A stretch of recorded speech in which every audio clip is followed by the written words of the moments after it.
देवहूति जो है कपिल नारायण भगवान को सुंदर स्नान कराई और स्नान करा करके अपने पुत्र को सामने एक आसन में बिठाई और बिठा करके हाथ जोड़ करके कुछ प्रश्न करती है। देखो, ज्ञान जो है वो जहाँ से भी मिले, चाहे खुद के स्वयं के पुत्र से ही क्यों ना वो ज्ञान मिले, हमको ले लेना चाहिए। अच्छी बात कोई भी कहे हमको सुन लेनी चाहिए, बुरी बात कोई भी कहे हमको नहीं सुननी चाहिए, चाहे वो कितना बड़ा ही आदमी क्यों ना हो। अगर हमको गलत शिक्षा दे रहा है तो तुरंत वहाँ से चले जाओ। यदि वो हमें हमारे पथ से भटकाने की कोशिश कर रहा है, हमारे धर्म से डिगाने की कोशिश हमको कर रहा है, तो वहाँ से तुरंत चले जाओ। या तो बोला गया है कि जो हमारे प्रभु की, जो हमारे धार्मिक ग्रंथों की अवहेलना करता हो, जो उनको कटु वचन कहता हो, तुम्हारे बस में हो तो उसका जीभ काट दो, और नहीं तो दोनों कान बंद करके वहाँ से चले जाओ, है ना। उसी में कल्याण है। नहीं तो हरिहर निंदा सुने जो काना, और कोट करे गो घात समाना। करोड़ों गाय की हत्या के बराबर पाप लगता है ना। इसलिए बुरी बात कोई भी कहे उसको मत सुनो, और अच्छी बात छोटा सा छोटा बालक भी हमको बता रहा है तो उसको बैठ करके सुनो। आज देखो, माता देवहूति जो है अपने ही बच्चे को, अपने ही बेटे को, कपिल नारायण को सुंदर एक स्नान करा करके एक आसन में बिठाई है, और आसन में बिठा करके प्रश्न करती है, कहे आत्मा और शरीर का भेद कैसा होता है पुत्र, उसको बताओ। कहे भक्ति क्या होती है, भक्ति के विषय में बताओ। तो सुंदर आत्मा और शरीर के भेद को कपिल नारायण ने कहा। कहे कि ये शरीर जो है और आत्मा दोनों भिन्न है, अलग अलग है ना। शरीर और आत्मा दोनों भिन्न है, अलग अलग है। आपको अगर पूछा जाए कि आप कौन हो तो क्या कहोगे? मान लो आपसे अगर पूछा गया कि आप कौन हो, हाँ, क्या नाम? धनीराम। तो आपसे अगर पूछा जाए तो आप बताएंगे धनीराम। मुझसे अगर पूछा जाए तो मैं बताऊंगा सूरज उपाध्याय, है ना। इनसे पूछा जाए तो ये बताएंगे विकेश दुबे जी। तो ये तो भाई संसार ने हमको ये नाम को दिया है, वास्तविक में ये नाम हम हैं क्या? नहीं है। उससे आगे और आपसे एक बार और पूछा जाए कि आप कौन हैं, तो आप ये शरीर को बताएंगे कि मैं ये हूँ। शरीर को बताएंगे ना कि मैं ये हूँ, जबकि ये शरीर भी आप नहीं है। आप इस शरीर में रहते हैं, जिस प्रकार हम ये मकान में रहते हैं, उसी प्रकार वो मैं नाम आत्मा इस शरीर में रहता है ना। यही भेद है शरीर और आत्मा का। ये शरीर तो पंच तत्व का शरीर है। क्षिति जल पावक गगन समीरा, अपंच रचित अति अधम शरीरा। ये पंच तत्व का बना शरीर है। क्षिति जल पावक गगन समीरा, पंच रचित अति अधम शरीरा। अति अधम कहा गया ना, अधम भी नहीं, अति अधम शरीरा। पांच तत्व का बना है और अति अधम है, नश्वर है ना, मिट्टी का है।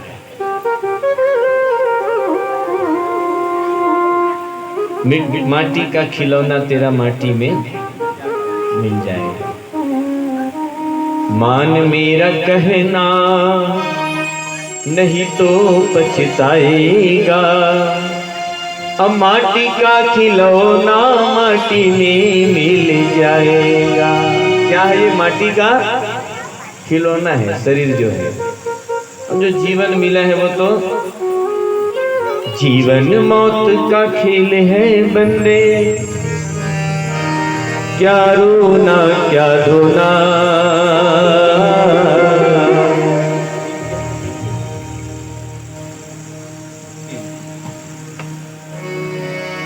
जीवन मौत का खेल है पगले, क्या रोना क्या धोना,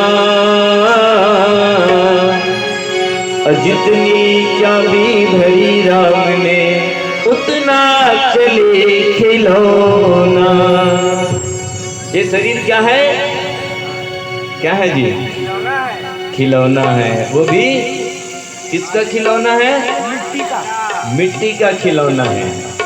तो जीवन मौत का खेल है पगले, क्या रोना क्या धोना, जीवन मौत का खेल है पगले, क्या रोना क्या धोना, जीवन मौत का खेल है पगले, क्या रोना क्या धोना, जीवन मौत का खेल है पगले, क्या रोना क्या धोना, जितनी यादें भरी रात में उतना चले खिलौना, जितनी यादें भरी रात में उतना चले खिलौना। रोते रोते हंसना सीखो, हंसते हंसते रोना,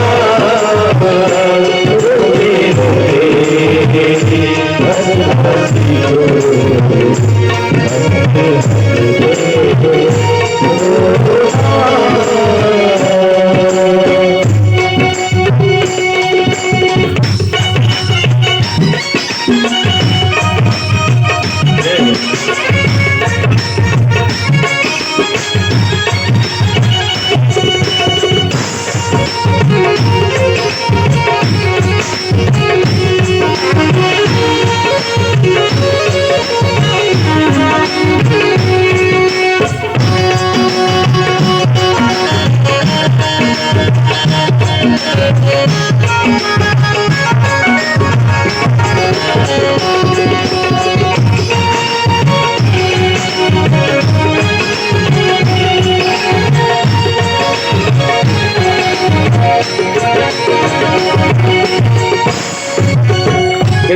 के भाव को ऋषि मुनि और ज्ञानी ध्यानी पीर और पैगंबर,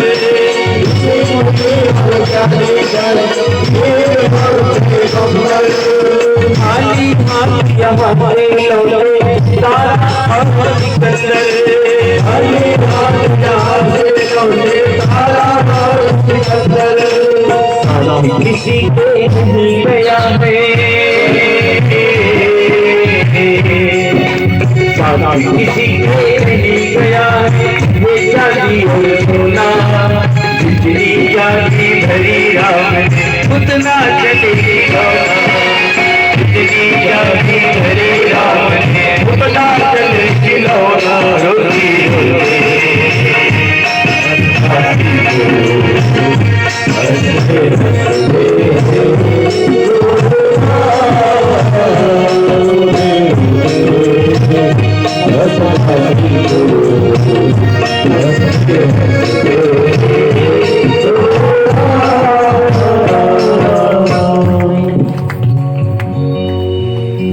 माटी का मूर्ति को क्या किए, शोभा यात्रा में लेकर के निकले कि वो मंदिर की जब स्थापना होनी है तो शोभा यात्रा लेकर के हम चलते हैं। तो शोभा यात्रा में सब गांव वाले गए, ठीक है। शोभा यात्रा हो रही है, अचानक बारिश हो गई। बारिश हो गई तो सब लोग भाग गए, हू करते करते सबके सब भाग गए। अब पुजारी जी देखे तो मूर्ति तो मिट्टी का है, तो बोले क्या करूं क्या करूं। तो एक पन्नी कहीं से व्यवस्था किया। अब सब तो भाग गए, लेकिन वो पुजारी कहाँ भागे, पंडित कहाँ भागे, भाई उसको तो जिम्मेदारी है, तो वो कहाँ भागे। तो वो एक पन्नी लाया और पन्नी ला करके, पुराना पन्नी था तो उससे वो मूर्ति को ढक दिया और उसमें कहीं कहीं छेद था पन्नी में। बारिश रुकी, सब लोग फिर इकट्ठा हुए, पन्नी हटाया गया तो देखे तो वहां से कुछ चमक रहा था। देखे क्या चमक रहा है, क्या चमक रहा है। कुछ बुजुर्ग आए, कहने लगे कि बेटा देखो, ये जो मिट्टी का मूर्ति तुम समझ रहे हो ना, ये है वास्तविक में सोने की मूर्ति। और जब हमारे गांव में बहुत चोरी होना शुरू हो गया था तो हम लोग इसमें क्या लगा दिए थे, मिट्टी का लेप लगा दिए थे। बाकी है ये है वास्तविक में सोने की मूर्ति। तो पानी जब गिरा ना तो जहाँ जहाँ पानी पड़ा था वहाँ वहाँ का मिट्टी जो है वो घुल गया था, तो वो सोना तुमको चमकते हुए वो दिख रहा है। वो मूर्ति वास्तविक में है सोने की। उसी तरह से ये जो है शरीर जो है मिट्टी का है और आत्मा समझ लो सोने का है। उस सोने की आत्मा में ये मिट्टी का लेप जो है वो लगा हुआ है ना। और जिस दिन टूटेगी ये तेरी सांसों की जंजीरें, जिस दिन टूटेगी ये तेरी सांसों की जंजीरें, काम नहीं आएगी तेरी भरी की जागीरें, काम नहीं आएगी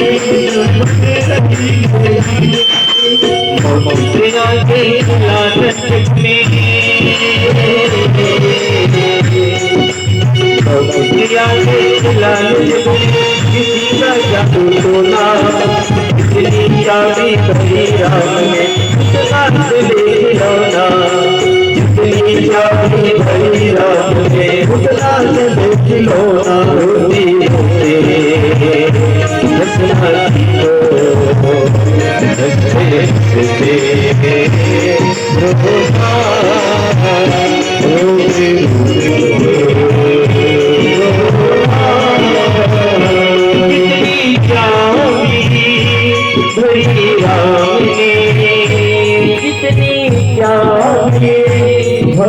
राम ने उतना चले खिलौना, रोते रोते हंसी हो हंसते हंसते